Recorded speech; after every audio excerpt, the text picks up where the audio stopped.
A very good morning, my dear students. Myself, Dr. Rupi Dee, is welcoming you in this series of lectures on reaction mechanism in transition metal complexes. Well, today's lecture is a continuation of previous lecture where we are studying substitution reactions in octahedral complexes. We have already discussed what do you mean by substitution reactions, and in previous lecture we were discussing different types of mechanisms. Now, three different types of mechanisms are followed by these reactions, and these three mechanisms are dissociative, associative and interchange. In the previous lecture, we have already discussed all about the dissociative mechanism. According to this mechanism, the reaction must follow two steps. The first step must be a rate determining and slow step that involves the complete dissociation of the old bond, resulting in the formation of 5-coordinate intermediate. And the rate law expression for this mechanism is rate is equal to rate constant multiplied by the concentration of the reacting species. This means the overall speed of the reaction depends solely on the reactant concentration, that is Ml5X. I hope you have already understood all about the dissociative mechanism. Now we will proceed second mechanism, that is the associative one. Associative mechanism is also designated by capital A. It is also known as SN2 mechanism, which means bimolecular nucleophilic substitution reaction. Substitution, as you already understood, nucleophilic means the attacking reagent or the incoming ligand is a nucleophile, and the bimolecular stands for the order of the reaction must be 2. Now again, this associative is a two-step mechanism. Now here the first step, which is a slow and rate determining step, involves the complete formation of new bond with the incoming ligand, which results in the formation of a 7-coordinate intermediate from this 6-coordinate octahedral reacting complex.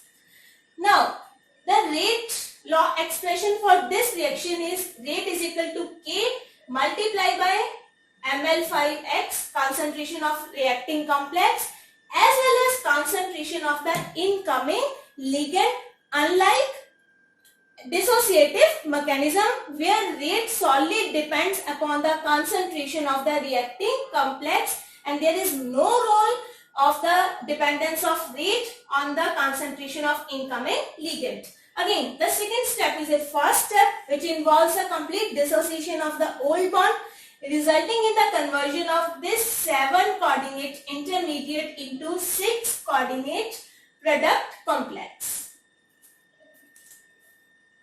Now, this 7-coordinate intermediate can occur two types of geometries. First one geometry is the monocapped octahedron, which is also known as octahedral wedge geometry. Okay, here both the X and Y forms a wedge around metal M. And the second one is the pentagonal bipyramidal, where metal and the 5 ligands in one plane, whereas the other 2 ligands are, one is above the plane and another one is below the plane.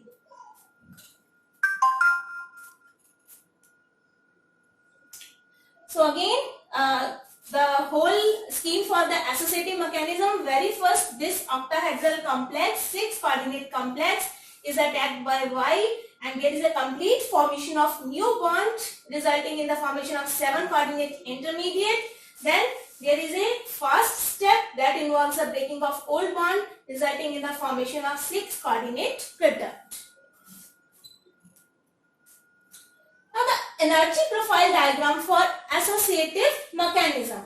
Now again, the energy profile diagram is quite similar to that of the dissociative mechanism. There is a reactant product, and in addition to the intermediate, there are two other transition states. Very first transition state where the dissociation of, where the association with new ligand starts.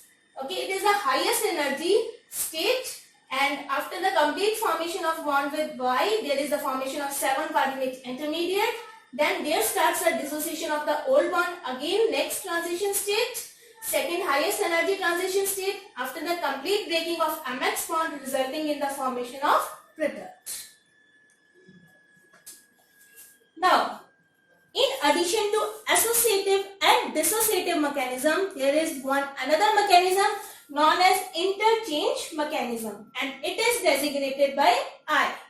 Now, as we have already discussed, in dissociative mechanism, first there is complete dissociation of old bond. Only after that, there start the formation of new bond. Whereas in association, very first there is a complete formation of new bond, and only after that, there starts the dissociation of old bond.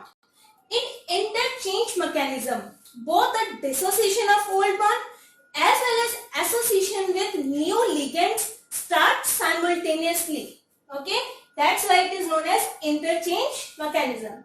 But again, either dissociation or association dominates. So if association dominates, then it is known as interchange associative IA, which means the rate depends upon the nature of the entering group, and bond making is more important than bond breaking. Means again, the order for IA must be 2. It depends upon the concentration of reacting complex as well as on the concentration of incoming ligand. And if both are the ions, then intermediate must be known as ion pair.